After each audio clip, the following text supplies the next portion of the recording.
Welcome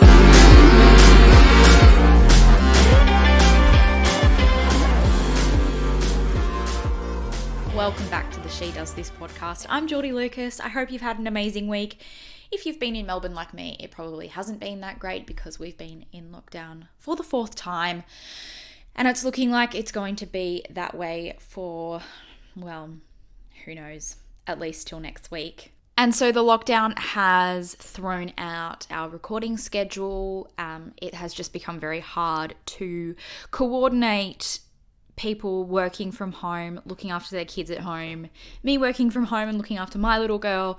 So I thought this week, to take the pressure off, I would do a solo episode, and I am going to discuss and dissect the Friends reunion because I have a lot to say about it. But first, on the site this week, clinical nutritionist Gabrielle Newman gives us the lowdown on intermittent fasting and how to do it safely and sustainably. And something that I didn't realize was there's actually a whole heap of health benefits associated with intermittent fasting. So Gabrielle gives us the lowdown on how to fast safely and sustainably, but also the foods that you should be eating more of when you're not fasting. And on our beauty page, the founder and CEO of Dermalist, Stephanie Miller, shares her top 5 tips for looking after your skin this winter. And I don't know about you, but every change of season, my skin dries out like a prune. So this was a really good read. Let's get to the Friends reunion. As I said, the first night of Melbourne lockdown, the Friends reunion came out. I signed up to binge. I was ready to just feast my eyes on the 6 most iconic actors and characters, I think, of all time. I don't think there's a show that has stood the test of time quite like Friends has. I'm happy to be corrected if someone thinks that something else has been more successful.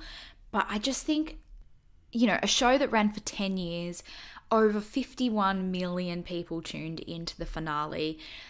The reruns alone, every channel has rerun Friends. It's on Netflix. I believe it was on Stan too. But one of the parts of the reunion that I really loved was they went around the globe and they kind of showed all these people from different parts of the world and how watching Friends impacted their lives. And it really has brought people together, this reunion, just like the show brought people together. And the reason the show was so successful was these 6 actors, the chemistry that they had, which was why I think it was completely unnecessary for the amount of celebrity appearances, celebrities that had nothing to do with the show at all. Why? Why were there so many? Personally, for me, the reunion just needed to be about these 6 actors and their relationship and behind the scenes of the show. Did I need to see Justin Bieber walking down a catwalk in a potato suit? No. Did I need to see Cara Delevingne wear whatever she wore, or Cindy Crawford wear Ross's leather pants? It was just unnecessary. And the one that tipped me over the edge was Lady Gaga and a gospel choir hijacking Lisa Kudrow's performance of Smelly Cat. It was just so unnecessary and it made me feel uncomfortable. And it felt like James Corden had rung up all his famous friends and been like, who wants to be on the Friends reunion? And they'd all jumped at the chance because, if you're asked if you want to be on the Friends reunion, you're going to say yes. Do I believe David Beckham when he says that he turns on a specific episode of Friends when he's away from home and missing his family? No, I don't at all. I'm just reading through the other guests that they had. Now, the ones that I thought were great were Tom Selleck, Reese Witherspoon. They were actually on the show. They were guest stars on the show. So it was nice to see them and hear their experience of the show. But Kit Harington, Mindy Kaling, just unnecessary. That then brings me to my next issue. I'm bringing up a lot of issues. I did love this reunion, but there was just a few things that I felt didn't hit the mark. And James Corden as the host just completely missed the mark for me. I feel like the host needed to be of the same time as Friends. James Corden just felt too fresh for me, and he felt like he was more of a fan of the show rather than actually interviewing them. I just feel like the only acceptable choice for this was Oprah. I don't know if she was asked and refused. I don't know. But a lot of people agreed with me on Instagram when I was talking about this, that James Corden was just not the right fit. I read online someone suggested that Paul Rudd could have been a good choice, which would have made sense because he was a part of the final few seasons. And then I remembered, like, where was he? They definitely could have interviewed him. It would have been great to hear his experience on the show. Why was he missing? So that was an interesting one. The one thing I will give James Corden props for was that he unearthed this chemistry between Jennifer Aniston and David Schwimmer that was around in the first few seasons. You know, James Corden asked if there was any behind the scenes chemistry, and David and Jennifer sort of admitted that they had a thing for each other for the first few seasons, and Jennifer Aniston even admits to saying to David that it would be a shame if their first kiss was on screen, and it was. And then they played, you know, the scene where Ross and Rachel kissed for the first time, and the tension and the chemistry is just phenomenal. So those moments where we got an insight into what was going on behind the scenes, they were what I wanted more of, instead of, you know, the fluff of random celebrity appearances. And then they cut to them all around the table, and Jennifer and David are reading the script again from that first kiss scene. And I just felt like there's chemistry still between the two of them. I don't know if that's wishful thinking, but I love those two. I loved those scenes when they were reading scripts from the show around the table again, or just sitting in the old sets talking about, you know, stuff that happened when they were filming. I loved seeing the camaraderie between the six of them. The thing that I loved seeing the most, though, was the close friendship between the three women.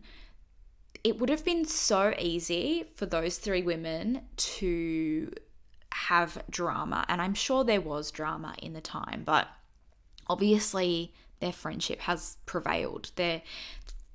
The three of them are extremely close friends. They said on the reunion that they had lunch together every single day. You know, I've worked on a TV show, and I know how easy it is to sort of become jealous of other women that you're working with. I put my hand up to that when someone gets a great storyline, when someone is dressed better than your character, when someone is made up to look better on screen than you. It's very easy to fall into being jealous. And it would have been so easy for these three women to become bitchy and catty towards each other. And I think at the time, the media would have been just hoping that there was some drama behind the scenes. They would have been waiting for that headline that they all hate each other. But it was really nice to see that they had lunch together every day, and they're genuine friends now, and the three of them really love each other now. You know, it was nice to see the six of them together, but the women, you know, when it would have been easy for them to sort of not been the best of friends, it was nice to see that they are so close, and they do love each other, and they do genuinely support each other. And I think, it was just nice to see. Something else that everyone picked up on as well was Matthew Perry. I have to admit, when I watched him on this, I was like, oh my God, he's not still on drugs, is he? Because he was kind of slurring his words. He didn't seem fully present. Apparently, he had had a dental procedure that day. Man, are his teeth white? They are white. So apparently that's why he was slurring his words and everything. But we were kind of also given a glimpse into how deeply insecure he was and potentially still is. He made two comments. One was that he would break out into sweats if he didn't feel that he got the laugh that he needed from a joke or a punchline when they were filming the show.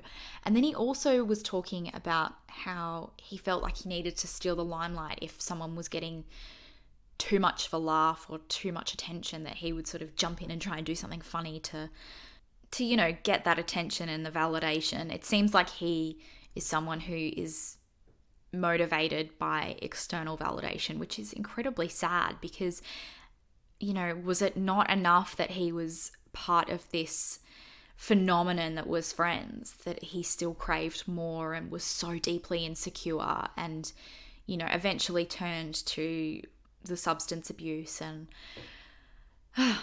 very, very sad. It just shows that you can have everything in the world and still be deeply, deeply troubled. Moving on. Now, I usually hate talking about people's appearance, but I feel like there was a part of me that found it really depressing seeing how they've aged and, watching them reflect back on what was probably the best 10 years of their life and how much time and how much life has gone on since that. I watch the show still now and I consume it as if it could have been filmed, in current times. Yes, there would be some jokes that wouldn't fly these days and it would be a much more diverse, inclusive show, but it has stood the test of time. So it was kind of jarring to see them the way they are in the present day, which is, mid-50s. Are they mid-50s? I think they're mid-50s.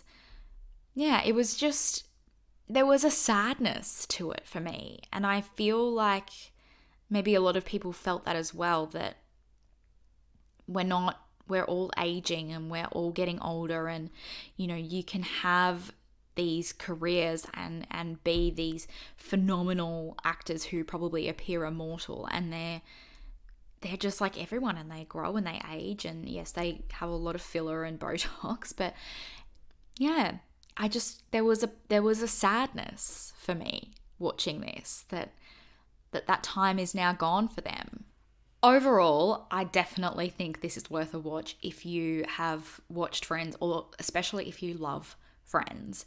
It was nostalgic. It was so lovely watching them watch scenes back and watch the behind the scenes footage. I loved hearing from the writers and creators of the show. I loved hearing about the casting process, how the stars aligned, that Jennifer Aniston was released from another show to be Rachel on Friends, how Ross was written specifically with David Schwimmer in mind. I loved hearing those little behind the scenes, little tidbits that perhaps we didn't know before. So yeah, it was a beautiful, nostalgic 1.5 hour episode. It was a great escape from the current realities of the world. It certainly made one of these lockdown nights a little sweeter for me. So yeah, there's my little 2 cents on the Friends reunion. If you've got a suggestion for something that I should be watching, please let me know, because as I said, this Melbourne lockdown is probably going to continue, so I need some recommendations. I hope you've enjoyed this episode. If you have, please rate, review and subscribe wherever you get your podcasts, and we will be back with you next week.